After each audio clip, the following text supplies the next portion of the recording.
राष्ट्रवादीनं सल्लागार म्हणून कोणाला नेमलं या संदर्भात त्यांनी काहीही माहिती दिलेली नाही। त्यामुळे या संदर्भामध्ये राष्ट्रवादीच्या नेत्यांसोबत चर्चा करून मी बोलेन अशी प्रतिक्रिया मुख्यमंत्री देवेंद्र फडणवीस यांनी दिली आहे।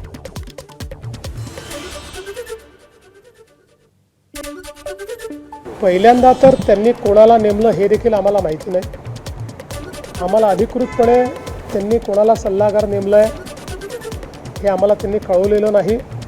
त्यामुळे या संदर्भात त्यांच्याशी चर्चा केल्यावरच मी या संदर्भात बोलेन। प्रशांत किशोर यांनी असा कोणताही सल्ला दिलेला नाही असं स्पष्टीकरण राष्ट्रवादीचे नेते आणि कृषी मंत्री दत्ता भरणेंनी दिलंय। तर प्रतिक्रिया देताना मंत्री छगन भुजबळ यांनी सावध पवित्रा घेतलाय।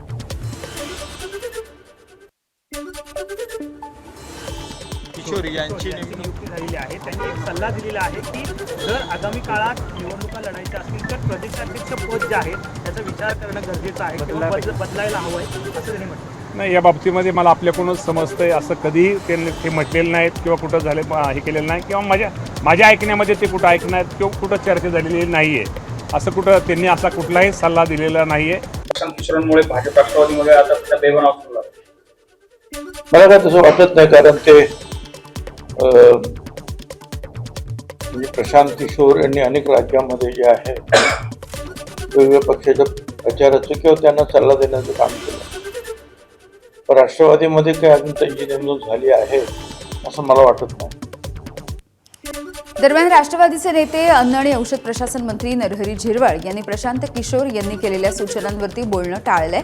तर हा राष्ट्रवादीचा अंतर्गत विषय असल्याचं म्हणत नाना पटोले यांनी देखील भाष्य करणं टाळलेलं आहे।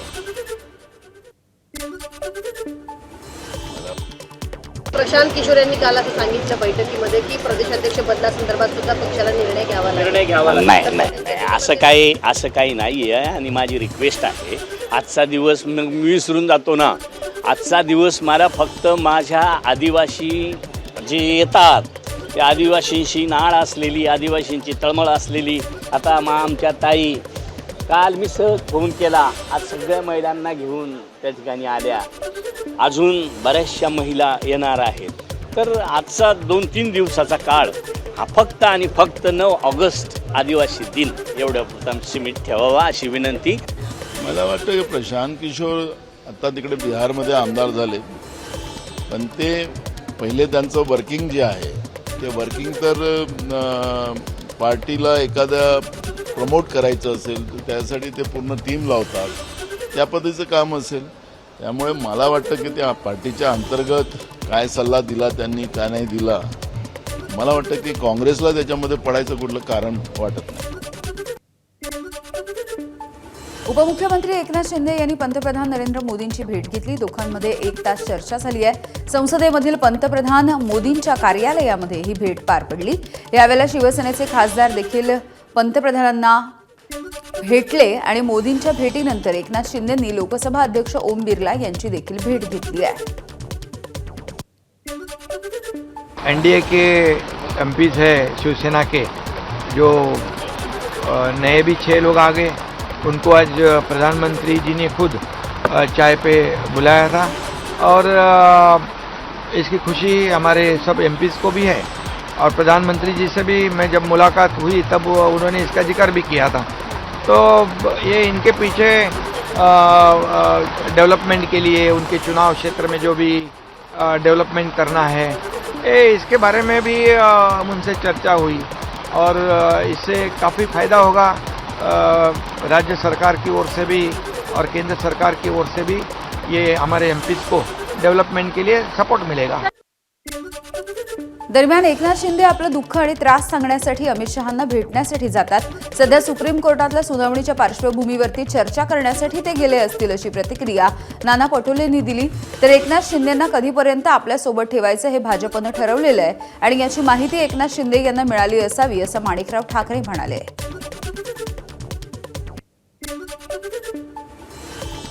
ते आपलं दुःख सांगतात, जे त्यांना दुःख आहे महाराष्ट्रामध्ये, जो त्रास आहे फडणवीसांकडून, ते दुःख सांगायला वारंवार ते जातात। आणि मला असं वाटतं की आता माननीय सुप्रीम कोर्टामध्ये चिन्हाचा पण प्रश्न आहे, त्याच्यावरही काही चर्चा करायला गेले असतील। त्यामुळे मला असं वाटतं की त्यांना जे कष्ट आहे, दुःख आहे, त्यांच्यावरचं निराकरण करण्यासाठी वारंवार ते प्रधानमंत्र्याला भेटत असतील. की कधी ना कधीतरी बीजेपी त्यांची साथ सोडेल आणि अशा प्रकारे जर कुठे निर्णय झाला तर बीजेपी किती दिवसपर्यंत त्यांना घेऊन जाईल याबद्दलची शंका त्यांच्या मनामध्ये आहे आणि त्यांचा कालावधी सुद्धा बीजेपीने ठरवलेला आहे. कधीपर्यंत साथ करायची, कधी सोडायची, त्यावेळेला शिंदेंना कळून चुकेल की आपल्यासोबत आता कोणीही नाही आहेत, आपण एकटे पडलेलो आहोत. मला वाटतं काल 2 दिवस ते दरेगावी आहेत.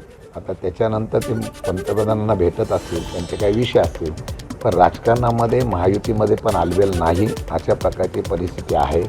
आणि मला वाटतं एकमेकांना कक्षा करणं, एकमेकांच्याबद्दल स्पर्धा झालेली आहे. त्याच्या बाबतीमध्ये कदाचित ते नाराज आहेत का काय, त्यामुळे ते पंतप्रधानांना भेटत असतील किंवा दुसरी काही कामं असतील त्याच्या संदर्भामध्ये, किंवा आता जे सुप्रीम कोर्टामध्ये त्यांची शिवसेना मान्यता प्राप्तच्या बाबतीमध्ये जी काही केस चालू आहे त्याच्या संदर्भात असेल तर मला वाटतं की त्या तिन्ही हेतूतून ते पंतप्रधानांना भेटत असतील. मनसेचे अध्यक्ष राज ठाकरे हे 2 दिवसांच्या नाशिकच्या दौऱ्यावरती आहेत. आज पत्रकार परिषदेमध्ये त्यांनी नाशिकमधल्या रस्त्यांवरच्या खड्ड्यांच्या परिस्थितीवरून राज्य सरकारवरती टीका केली आहे. 2015च्या कुंभमेळ्याचा दाखला देत तेव्हा कामं नकळत झाली होती, तेव्हा पैशांसाठी कामं केली जात नव्हती असं त्यांनी म्हटलेलं आहे. खड्डेमुक्त रस्त्यांच्या आश्वासनांची आठवण करून देत त्यांनी सध्याच्या प्रशासनाच्या कामगिरीवरती प्रश्नचिन्ह निर्माण केलं आहे.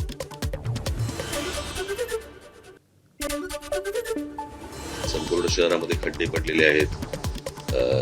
काही गाड्या, ट्रक, बिग सगळे खड्ड्यामध्ये गेलेले आहेत. माणसं गेली आहेत त्याच्यामध्ये खास करून. परंतु या प्रशासनाला काही नाही, डिम्म येतं ना. माणसं मेल्याचं गेल्याचं यांना कुठचे काही सोर्स होतं. बस आपली त्या सगळ्या भागातनं, म्हणजे त्या सगळ्या कामातनं कमिशन कशी मिळतील हाच फक्त एक सगळ्यात महत्वाचा भाग आहे. अनेक कॉन्ट्रॅक्टर्स हे गुजरातमधले आहेत. म्हणजे महाराष्ट्रामध्ये कॉन्ट्रॅक्टर जन्मालाच नाही आले असा भाग आहे. आणि वरून जे आदेश येतील त्याप्रमाणेच फक्त हे कुंभमेळे करायचे. आणि महाराष्ट्रामधल्या एकूणच सगळ्या गोष्टी ह्या वरतून जे आदेश येतील त्याप्रमाणेच जर समजा हाताळायचे असतील तर त्यांचं त्यांना लखलाभू दुर्दैव आहे. कुंभमेळा संदर्भातल्या बैठकीमध्ये मुख्यमंत्री देवेंद्र फडणवीसांनी अधिकाऱ्यांना खडे बोल सुनावले. खड्डे बुजवण्याची जबाबदारी ज्यांच्यावरती आहे त्यांच्यावरती आता दंड लावा आणि त्यांचे पुढचं काम थांबवा असे आदेशही मुख्यमंत्र्यांनी दिले. लोकांना कारणं सांगू नका, त्यांना समाधान द्या, असं रिलॅक्स राहून चालणार नाही असंही मुख्यमंत्री म्हणाले. महाकुंभ हा तोंडावरती आल्यामुळे सगळ्या विभागांनी जबाबदारी ओळखावी, अधिकाऱ्यांनी चेंबरमध्ये बसून न राहता मैदानावरती उतरून संवाद साधावा अशा सूचना देखील मुख्यमंत्र्यांनी केल्या.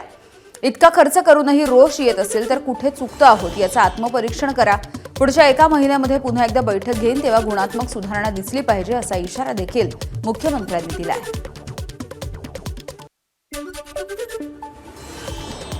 सगळे रस्ते MNGLला आपण पाईपलाईन टाकण्याकरता मान्यता दिली होती आणि ती महत्त्वाची आहे. गॅस पाईपलाईन, त्या गॅस पाईपलाईन टाकल्यानंतर घरोघरी जे कनेक्शन द्यायचे आहेत त्याला ते उशीर लावत असल्यामुळे जिथे पाईपलाईन टाकली आहे तिथे घरचं कनेक्शन देण्याकरता पुन्हा खोदावं लागेल, म्हणून आपल्याला रस्ता करता येत नाही.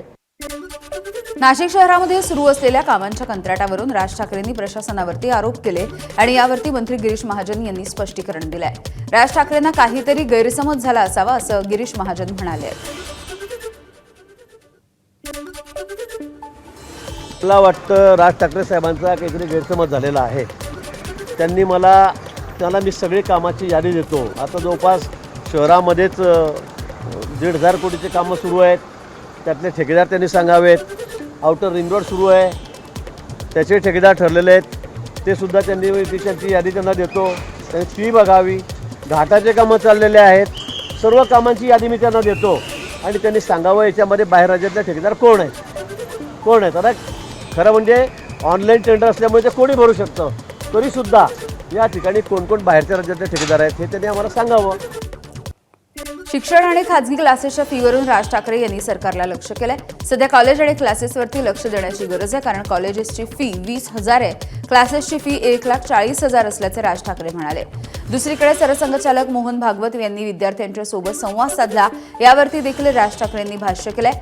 भागवतांनी विद्यार्थ्यांशी संवाद साधला हे चांगलं आहे, पण त्याला उशीर झालाय असं मत देखील राज ठाकरेंनी व्यक्त केलं. कर्जमाफीचा पहिला हप्ता वितरित झालेला आहे. 6,22,000 शेतकऱ्यांच्या खात्यावरती 5,029 कोटी रुपये हस्तांतरित करण्यात आले. आधार प्रमाणीकरण पूर्ण झालेल्या शेतकऱ्यांच्या कर्ज खात्यांवरती रक्कम थेट जमा करण्यात आली.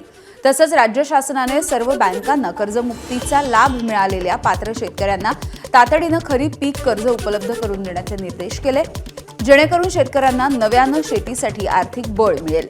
तर पहिल्या यादीमधील ज्या पात्र शेतकऱ्यांचं आधार प्रमाणीकरण अद्यापही पूर्ण झालेलं नाही, त्यांचं प्रमाणीकरण पूर्ण होताच त्यांच्या खात्यांवरती लाभाची रक्कम ही टप्प्याटप्प्यानं हस्तांतरित केली जाईल.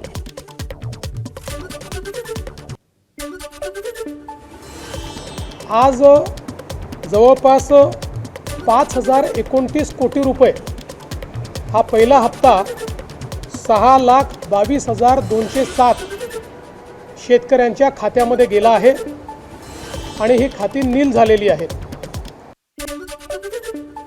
जळगाव जिल्ह्यामध्ये झालेल्या ढगफुटी सदृश्य पावसानं चाळीसगाव तालुक्यामधल्या शेतीचं मोठं नुकसान केलंय. केवळ उभी पिकच नाही तर शेतीची सुपीक माती देखील वाहून गेली. माती वाहून गेल्यामुळे शेती कशी करायची असा प्रश्न शेतकऱ्यांना पडलाय. संपूर्ण शेत यांना वाहून गेलं, सर्व वाहू येऊन गेली, त्याच्यामध्ये खाली मान लागून गेले पक्क एकदम. हो, आता इथं माती कुठून आणायची, काय करायचं आम्ही असं. आता ही मोठी केळी होती, ही पण संपूर्ण वाहून गेलेली. म्हणजे 2200 रुपये परमाने माल दिलेला होता मी. वाड्याचे व्यापारी होते, त्यांना दिलेला होता. ते आले नाही. आता पुरं झाला तर ते कशाला येतील. आणि ज्या दिवशी कटाई म्हणजे ज्या दिवशी माल कापायचा होता त्या दिवशी पूर आला. 2200 रोप लावणीकरण केलेली होती. काही 2,500 रुपये प्रमाणे आम्ही फॉरेनचे आंबे लावलेले होते. लंगडा, हापूस वगैरे असे आंबे लावलेले होते. पूर्ण जमीन वाहून गेली. परत कुठे विहीर होती, पाईपलाईन होती, ठिबक होती. आम्ही शेतकऱ्याकडनं 5 टारला खत घेतलेलं होतं, ते खत वाहून गेलं. आता सरकार हे मायबाप आहे, आम्हाला जे काही देतील ते घेऊ, त्यांच्यावरच आहे. ते देतील आम्ही घेऊ. आता आम्ही तर काय मागणी करू. आमचं तर सर्वच गेलं, अस्तित्वच नसतं, नाबूद झालेलं आहे. मुसळधार पावसामुळे यवतमाळच्या बेजखेडा इथल्या गावालगत असलेल्या नाल्याची भिंत खचली. जवळपास 60 ते 70 एकर शेतीचं नुकसान झालंय. कपाशी, तूर, सोयाबीन या पिकांना मोठा फटका बसला. कृषी विभागाच्या अधिकाऱ्यांनी याची पाहणी करून पंचनामा केला, तर जलसंधारण विभागाच्या अधिकाऱ्यांनी या नाल्याची पाहणी करून तातडीनं याची दुरुस्ती करून देणार असल्याचं शेतकऱ्यांना सांगितलंय. आलं तेव्हा एकदम बर्फुलं झालं. बर्फुलं झाल्यानंतर पूर्ण शेताचं खूप नुकसान झालं आहे. नुकसान झालं, पुरं घरडून नेलं आहे. एवढं नुकसान झालं, पुरी पराठी मोकळी झाली आहे.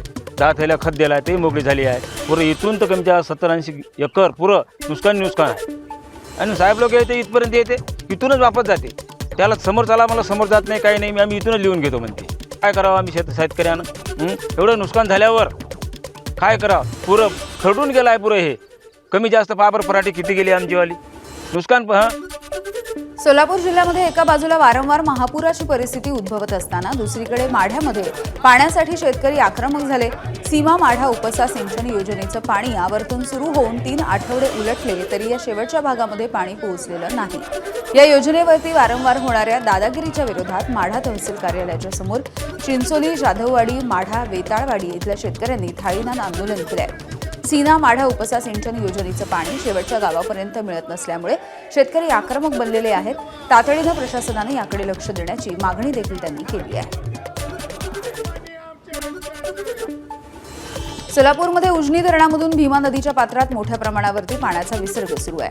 भीमा नदीच्या पाण्याच्या पातळीमध्ये सातत्याने वाढ होते, त्यामुळे भीमा नदीकाठी असलेल्या माचणूर इथल्या श्री सिद्धेश्वर मंदिराच्या शेजारी वाहणाऱ्या भीमा नदीचं विहंगम दृश्य हे कॅमेऱ्यामध्ये कैद करण्यात आलंय.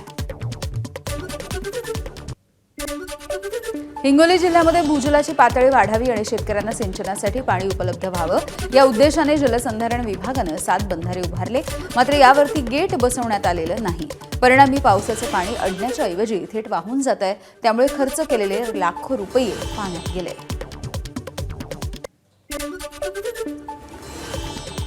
मुंबई गोवा महामार्गावरील लोणेरेजवळचा उड्डाणपूल मागील 6 महिन्यांपूर्वी वाहतुकीसाठी सुरू करण्यात आला होता. मात्र 6 महिन्यानंतर या पुलाची अवस्था आपण जर बघितली तर अनेक ठिकाणी तडा गेलेले आहेत. शिवाय काही भागांमध्ये जो वरचा कॉन्क्रीट आहे तो सध्या निखळून बाहेर पडलेला आहे आणि त्याच्यामधील स्टील आहे ती बाहेर संपूर्ण पडलेली आहे. सद्यस्थितीमध्ये हा सगळा निखळून गेलेला भाग दुरुस्ती करण्याचं काम आहे ते युद्ध पातळीवर सुरू आहे. आपण जर बघितलात तर रायगड जिल्ह्यामध्ये नागोठणे असेल, वडखल असेल, लोणेरे असेल या अनेक भागांमध्ये उड्डाणपूल तयार करण्यात आलेले आहेत. मात्र उड्डाणपुलाच्या कामाच्या दर्जाबाबत आता प्रश्नचिन्ह निर्माण झालेलं आहे. अनेक ठिकाणी महामार्गावर आपण बघितलं तर मोठमोठ्या भेगा आणि तडे गेलेले आहेत. त्यामुळे अनेक ठिकाणी हे फ्लायओव्हर जे बांधण्यात आलेले आहेत त्या कामाबाबत सध्या प्रश्नचिन्ह निर्माण झालेलं आहे. नुकताच काही दिवसांवर येऊन ठेपलेला गणेशोत्सव आहे. या गणेशोत्सवामध्ये लाखो जे कोकणकर आहेत ते मुंबईकडून गावी येत असतात. मात्र या मुंबईकरांना यंदाच्या पावसाळ्यामध्ये देखील खड्ड्यातूनच हा प्रवास करावा लागणार असल्याची शक्यता आहे ती वर्तवण्यात आलेली आहे. मुंबई गोवा महामार्गावरची सध्याची परिस्थिती बघितली तर अनेक ठिकाणचे सर्व्हिस रस्ते देखील खड्ड्यात गेलेले आहेत आणि त्यामुळे खड्ड्यात गेलेल्या या रस्त्यातून पुन्हा एकदा कोकणकरांना हा प्रवास आहे तो खड्डेमय करावा लागतोय. आता या अनेक पुलांच्या झालेल्या नादुरुस्त अवस्थेला नक्की जबाबदार कोण असा प्रश्न कोकणकर उपस्थित करतोय. गणेश मापळकर, एबीपी माझा, रायगड. दरम्यान रायगडमध्ये एबीपी माझाच्या बातमीचा इम्पॅक्ट बघायला मिळाला. लोणेरेमधल्या उड्डाणपुलाची मंत्री भरत गोगावले यांनी पाहणी केली आहे. लवकरात लवकर निकृष्ट दर्जाची झालेली कामं ही मार्गी लावावीत अशा सूचना देखील त्यांनी अधिकाऱ्यांना केल्या. जे काम आहे जे काय खराब झालेलं आहे त्याची व्यवस्था व्हावी, अन्यथा त्याच्यावरती पुन्हा एकदा आम्ही अधिकारी आणि आम्ही सर्व परत एकदा बसून मुख्यमंत्र्यांबरोबर, उपमुख्यमंत्र्यांबरोबर आणि बांधकाम मंत्री यांची एक मीटिंग घ्यायचं चाललेलं. कारण हा रस्ता आम्हाला गणपतीला परत व्यवस्थित व्हावा. रत्नागिरी शहरामधल्या पटवणे फगर वठार हा रस्ता पुन्हा एकदा खचलाय. संरक्षक भिंतीचं काम सुरू असताना वाहतुकीसाठी वापरला जाणारा रस्ता कोसळल्यामुळे नगर परिषदेकडून रस्ता हा तात्पुरता बंद करण्यात आलाय.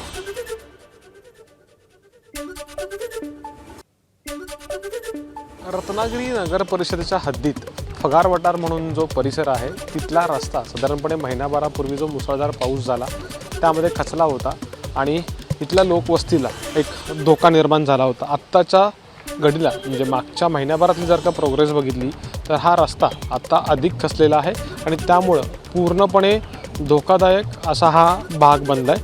अर्थात आत्ता जर आपण बघितलं तर इथं काम चालू आहे, पण काही वेळेला पावसाचा ज्या काय जोरदार सरी येतं त्याच्यावरती थोडासा परिणाम झाल्यामुळे हे काम मात्र इथं सध्या थांबलेलं आहे. स्थानिकांनी अशी माहिती दिली आत्ताच्या घडीला की ज्या जमीन मालकाच्या म्हणजे याच्या खाली जी जमीन आहे नगर परिषदेच्या व्यतिरिक्त जी खाजगी जमीन आहे त्या जमीन मालकानं इथं खोदाई केली होती आणि त्यामुळं या संरक्षक भिंतीला धोका निर्माण होऊन हा रस्ता पूर्णपणे खचला होता. त्याच जमीन मालकानं आपल्या वैयक्तिक खर्चातून ही संरक्षक भिंत बांधण्याचा निर्णय घेतल्याचं सध्या माहिती मिळते.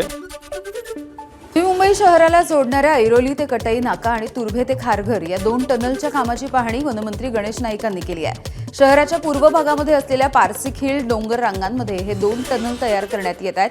ऐरोली ते कटाई टनलचं काम जवळपास पूर्णत्वास आलंय तर तुर्भे ते खारघर या टनलचं काम प्रगतीपथावर आहे. या 2 टनलमुळे शहरामधील वाहतूक कोंडी सुटायला मदत होईल. त्यासोबतच कल्याण, डोंबिवली, बदलापूर या भागामध्ये फक्त अर्ध्या तासामध्ये पोहोचता येणं शक्य होईल. जी पूर्वीच्या मुंबई पुणे महामार्गावरून जाणारी वसाहती CBD वरून जायची आणि पुन्हा परत ती खारघरकडे यायची, मी तलोजा वगैरे येतात. आता इथून ही वाहतूक डायरेक्ट तलोजा, तिथून पुढे कल्याण, काही लोकांना परत मुंबऱ्याकडे जाताना सुद्धा त्याचा उपयोग होईल. म्हणजे शिलफाटा, कल्याण तिकडे पुढे जाईल, म्हणजे जी कंजेशन आहे ट्रॅफिकचं ते कमी होईल. पुण्याच्या हडपसरमध्ये एक वयोवृद्ध महिला मॅनहोलमध्ये पडल्याची घटना घडली आहे. हडपसरच्या उंडरी चौकामधली ही घटना आहे. शिवसेना शहरप्रमुख नाना बनगिरे यांनी हा व्हिडिओ समोर आणला. याच ठिकाणी एक रिक्षा देखील अडकून पडली. सलगच्या या घटनांमुळे महानगरपालिकेच्या निष्काळजी कारभाराच्या विरोधात शिवसेनेकडून संताप व्यक्त झालाय. भाजपचे नेते रावसाहेब दानवे यांनी आता राज्यपाल व्हावं अशी मागणी भाजपचे आमदार बबनराव लोणीकरांनी केली. जालना जिल्हा बँकेच्या अध्यक्षपद निवडीच्या नंतरच्या कार्यक्रमामध्ये लोणीकर हे बोलत होते. दानवेंचं वय आता राज्यपाल होण्याचं झालंय आणि यासाठी आमचा सगळ्यांचा पाठिंबा आहे. आम्ही सगळे देवेंद्र फडणवीसांकडे आग्रह धरणार असल्याचे लोणीकर म्हणाले. तर यावेळेला त्यांनी खासदार होण्याची इच्छा देखील बोलून दाखवली आहे. बबनरावला एकदा राज्यपाल करा.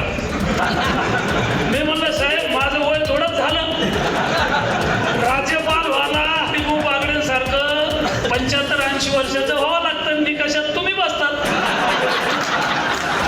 राज्यपाल म्हणून दानवेजी बसतात. त्याच्यामुळं दानवे साहेबांनी खरं म्हणजे राज्यपाल झालं तर आमच्या सगळ्यांना पाठवून. छत्रपती संभाजीनगरमध्ये कॉक्रोच जनता पार्टीच्या कार्यशैलीच्या विरोधामध्ये उपोषण सुरू आहे. गुजरातचे मनीष ब्रह्मभट आणि राहुल पांड्या हे दोन्ही आंदोलक विभागीय आयुक्तालयाच्या समोर उपोषणाला बसलेत. काल त्यांनी सीजेपीच्या कार्यशैलीवरती आक्षेप घेतला. अभिजित दिपके यांच्या घराच्या समोर त्यांनी आंदोलन केलं होतं. विनापरवाना आंदोलन केल्याच्या प्रकरणी पोलिसांनी या दोघा जणांना ताब्यात घेतलंय आणि आता त्यांनी निर्णय प्रक्रियेमध्ये कुटुंब आणि मित्रांना सहभागी न करता सगळ्यांना संधी दिली जावी. सीजेपी ही फेसलेस आहे आणि त्याला सर्वसमावेशक केलं जावं अशी मागणी केली आहे. मुंबईच्या महापौरांना पुन्हा एकदा धमकीचा ईमेल आला आणि खळबळ उडाली आहे. या ईमेलमध्ये महापौरांचं दालन तसंच अधिकृत निवासस्थान बॉम्बनं उडवून देण्याची धमकी देण्यात आली. धमकीचा ईमेल प्राप्त होताच तातडीनं मुंबई महानगरपालिकेची सुरक्षा वाढवण्यात आली. कार्यालयाची बॉम्ब शोधक आणि नाशक पथकासह तपासणी करण्यात आली. या तपासणीमध्ये कुठलीही संशयास्पद वस्तू आढळलेली नाही. तरी देखील खबरदारीचा उपाय म्हणून सुरक्षा व्यवस्था कडक करण्यात आली आहे. मुंबई पोलिसांच्या सायबर विभागाकडून या प्रकरणाचा तपासही सुरू आहे. टीसीएस प्रकरणामधील आरोपी निदा खानला आश्रय दिल्याच्या प्रकरणी एमआयएमचे नगरसेवक यांना 11 ऑगस्टपर्यंत न्यायालयीन कोठडी सुनावण्यात आली. नाशिक रोड न्यायालयानं मतीन पटेलच्या विरोधात अजामीनपात्र वॉरंट जारी केले. न्यायालयाच्या सुनावणीच्या दरम्यान हजर न राहिल्यामुळे मतीन पटेल याच्या विरोधामध्ये नाशिक रोड न्यायालयानं अटक वॉरंट काढलं होतं. मध्यरात्री नाशिक पोलिसांनी छत्रपती संभाजीनगरमधून मतीन पटेल याला ताब्यातही घेतलंय. कोल्हापूरमध्ये एका 16 वर्षांच्या अल्पवयीन मुलीचं अपहरण करण्यात आलं. तिला 30 तास डांबून ठेवण्यात आलं. या मुलीवरती नराधमानं वारंवार लैंगिक अत्याचार केले आणि तिला जीवे मारण्याचा देखील प्रयत्न केलाय. पोलिसांनी आकाश पाखरे या आरोपीला अटक केली आहे. तो मूळचा ठाण्यातला आहे, पण नागपूरमध्ये तो बीबीएचं शिक्षण घ्यायचा. ठाण्यामधल्या एका डॉक्टरचा तो मुलगा असल्याची माहिती आहे. डार्कनेटचा वापर करून या नराधमानं बनावट इन्स्टा आयडी उघडलं. सोशल मीडियावरून मुलीला आक्षेपार्ह मेसेज पाठवले. यानंतर तिचा इन्स्टा अकाउंट हॅक केलं. तिला ब्लॅकमेलिंग सुरू केलं. दिघोरी भागामध्ये तिला भेटण्यासाठी बोलवून एका खोलीमध्ये डांबून ठेवलं आणि तिला ओलीस ठेवत तिच्यावरती वारंवार अत्याचार करण्यात आले. पुण्यामध्ये गुन्हेगारांच्या विरोधात कठोर कारवाई करणाऱ्या पोलिसांवरती आता मानवाधिकार आयोगानं बडगा उगारला. शहरामधल्या 3 पोलीस ठाण्यांना आयोगानं नोटीस बजावली असून त्यामुळे गुन्हेगारीवरती आळा घालण्याचा दबाव आणि मानवाधिकार आयोगाच्या कारवाईचं संकट अशा दुहेरी कात्रीमध्ये पुणे पोलीस सापडल्याचं चित्र आहे. हत्येमधील आरोपींची वाहनाच्या बोनेटला बांधून धिंड काढल्याच्या प्रकरणी भारती विद्यापीठ पोलीस ठाण्याला मानवाधिकार आयोगानं नोटीस बजावली. या प्रकरणाच्या नंतर पोलीस निरीक्षक मानसिंग पाटील यांची बदली करण्यात आली आहे. तसंच 27 गुन्हे दाखल असलेल्या सलमान या सराईत आरोपीची धिंड काढल्याप्रकरणी लक्ष्मीनगर पोलीस ठाण्याला देखील आयोगानं नोटीस बजावली आहे. भंडाऱ्यामध्ये 3 वर्षाच्या मुलीवरती अत्याचाराची घटना घडली. आरोपीला फासावरती लटकवा या मागणीसाठी भंडाराकरांनी आक्रोश मोर्चा काढलाय. भंडाऱ्याच्या गांधी चौकामधून भंडारा जिल्हा सत्र न्यायालयापर्यंत हा मोर्चा निघाला. प्रेमाच्या त्रिकोणातून पुण्याच्या हिंजवडीमध्ये एकाची हत्या झाली आहे. एका 7 मजली पीजी हॉस्टेलमध्ये घुसून आरोपीने आपल्या प्रेयसीवरती आणि तिच्या नव्या प्रियकरावरती लोखंडी रॉडनं प्राणघातक हल्ला केला. या रक्ताळलेल्या अवस्थेमधील सागर गायकवाड या तरुणाचा जागीच मृत्यू झालाय. प्रेयसी गंभीररित्या जखमी झालेली आहे. तिच्यावरती रुग्णालयात उपचार सुरू आहेत. या घडलेल्या घटनेच्या नंतर आरोपी दिनेश झांबरे याला अटकही करण्यात आली आहे. वाशिमच्या कारंजामधील शिवनगर इथे 7 महिन्याच्या गर्भवती पत्नीची पतीनं हत्या केली आहे. पतीसह आई वडिलांना पोलिसांनी अटक केली. मृत महिलेच्या भावाच्या फिर्यादीवरून या प्रकरणी हत्येचा गुन्हा दाखल करण्यात आला. आरोपी पतीला अटक केलेली असून जो लष्करामध्ये जवान असल्याची माहिती आहे. सैन्यामध्ये जवान असलेल्या 28 वर्षीय पती ज्ञानेश्वर मदने आणि त्याच्या आई वडिलांना देखील पोलिसांनी अटक केली आहे. अकोल्यामध्ये तेल्हारा तालुक्यात आधार कार्डांचा गठ्ठा बेवारस पद्धतीनं आढळला. तेल्हारा तालुक्यामधील दानापूर हिंगणे या रस्त्यावरती असलेल्या शेतशिवारामध्ये हा आधार कार्डांचा गठ्ठा आढळून आलेला आहे आणि अर्थातच मोठी खळबळ उडाली आहे. हे सगळे आधार कार्ड ठाणे जिल्ह्यामधले आहेत. शेतामध्ये काम करत असताना एका शेतकऱ्याला हे बेवारस आधार कार्ड सापडले. साधारणपणे 50 ते 60 पेक्षा अधिक हे आधार कार्ड्स असल्याची माहिती आहे.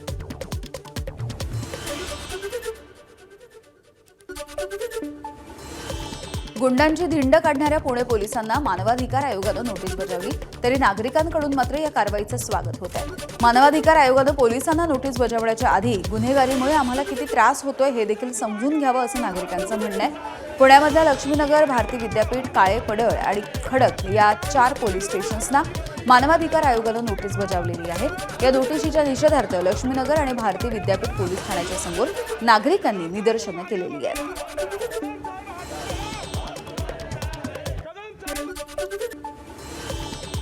बारामतीमधील एका महिलेनं तिच्या पतीला गुंगीचं औषध देऊन बॅटनं मारहाण करत त्याला घरातच पुरून टाकण्याचा प्रयत्न केलाय.